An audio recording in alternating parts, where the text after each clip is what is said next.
Hi, I'm your Dr. K.P.Sarma, Professor of English and Softskills.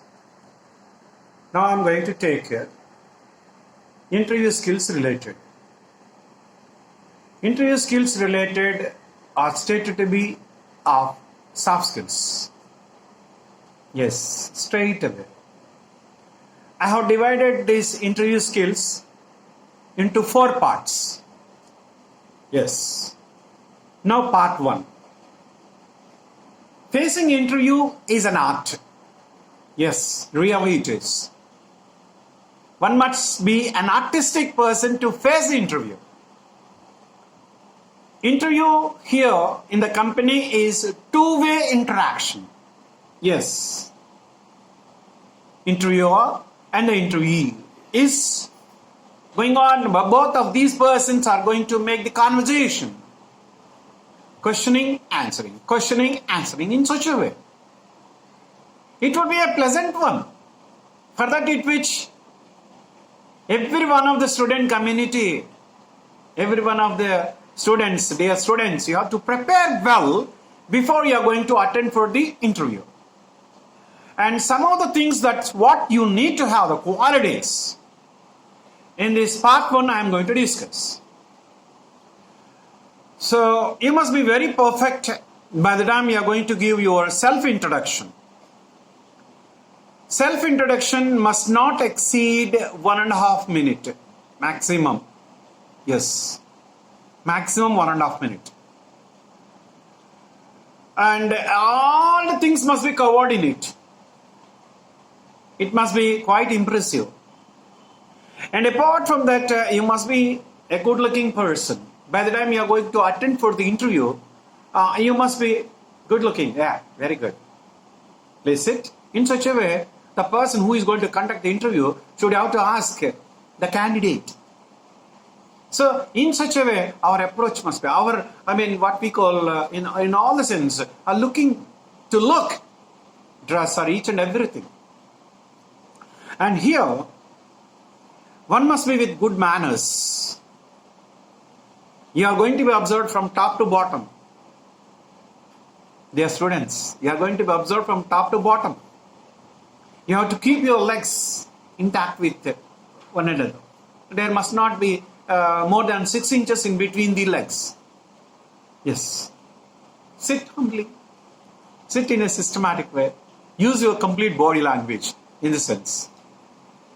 And apart from that, here, never interrupt what we call the person who is going to conduct the interview, to whom you should not interrupt. Let him question you, then answer accordingly. It is a must. And apart from that, your answer must be appropriate and never get deviated from your answer. That's very important. And apart from that, suppose you are a fresher, your resume must be in 1 page. On the top right page, A4 sheet, you have to affix your photograph. Yes, it's a must. In 1 page, your resume should be. And here, all the details must be there without any kind of mistakes related to you in the resume. You have to take care. Check it for 4 to 5 times. That's enough. And apart from this, don't give any border to your resume. Never give it. There is no need of designing or anything else. By seeing it that such a kind of designs, you are not going to be appointed. They test your caliber. They test your capacity. It's a must. That's what you need to have. And apart from that, see that your resume should have another 3 to 4 photographs affixed along with that. If some companies ask, then you have to, you must be very ready to affix them. Affix 3 photographs also. Like that they may ask. Then affix. Just pin it and then give. Apart from your resume, which is going to be submitted to the company, you need to have 3 to 4 resumes as it is with you in your small bag. Yes, it's a must. Why? Because you need to have what we call such a kind of, the things with you. When you are asked to submit once again your resume, then you are not supposed to run away from that place to get it. It should be there with you. Yes, you can have along with your certificates or something. So Xerox copies or something else. In your resume, I request, dear students, never use what we call fancy fonts. Fancy fonts must not be used. Use general as it is. That's enough. They want the information of yours in a systematic way, in a proper way. That's enough for the company.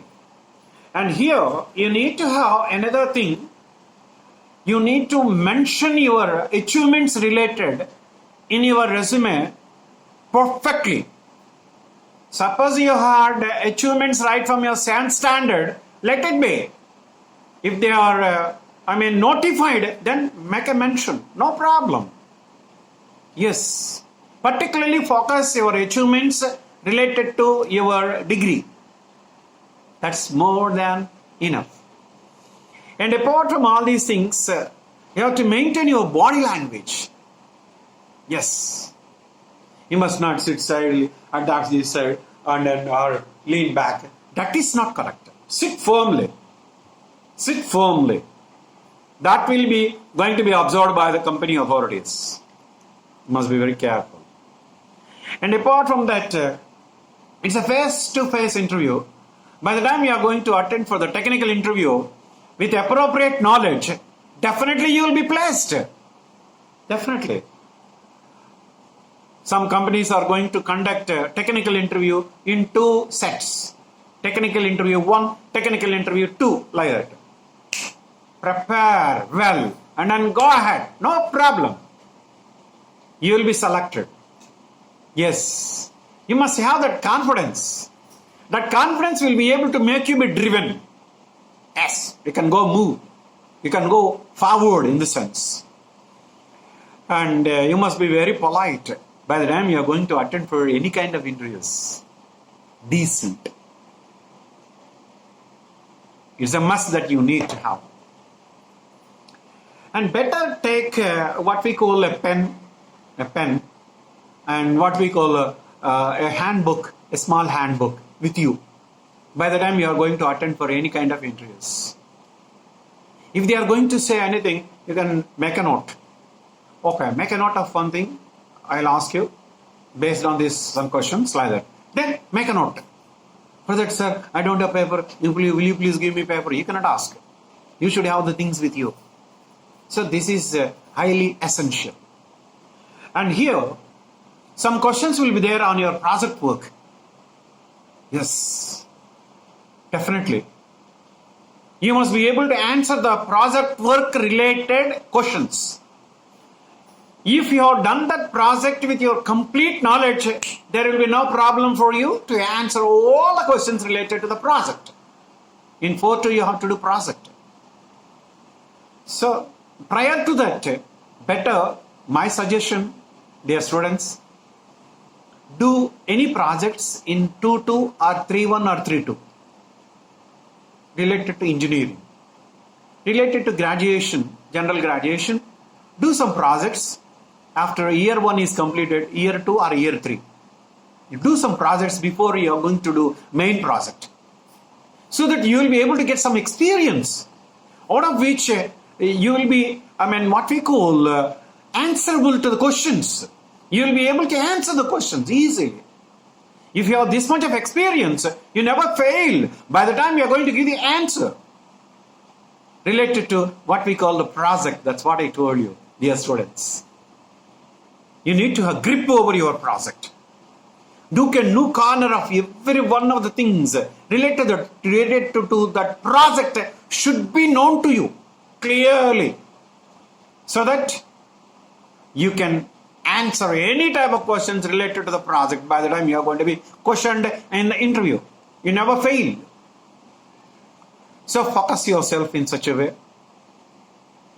This is part 1. Let us go for the part 2.